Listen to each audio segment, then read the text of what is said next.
হালদিরামে গিয়ে এই বিস্কিটের প্যাকেটটা দেখে খুব পছন্দ হলো। বিস্কিটের যে কুকি বাইট, কেশর পেস্তা, আরও অনেক ফ্লেভার ছিল। আর বিস্কিটটা আমি এই ফার্স্ট টাইম নিয়ে এলাম। আর বিস্কিটটার গ্রাম হচ্ছে 400 গ্রাম, দাম হচ্ছে 160 টাকা অনলি, ONLY অনলি। ওকে, এই যে বিস্কুটটা খুলেছি, এই যে চারিদিকে একদম মোড়া, বের করে নিলাম এবার বিস্কিটটা দেখতে কিন্তু খুবই ভালো লাগছে, যে কারণে কিনে এনেছি।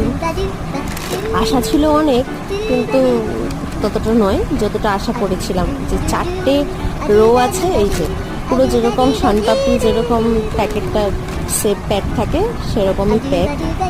বিস্কিটটা বার করি, এই যে বাবারে বাবা, একটা ছোট্ট বাচ্চার তালু, হাতের তালু এই বিস্কিটটা সমান, বুঝলে? ওপর থেকে কেশর পেস্তা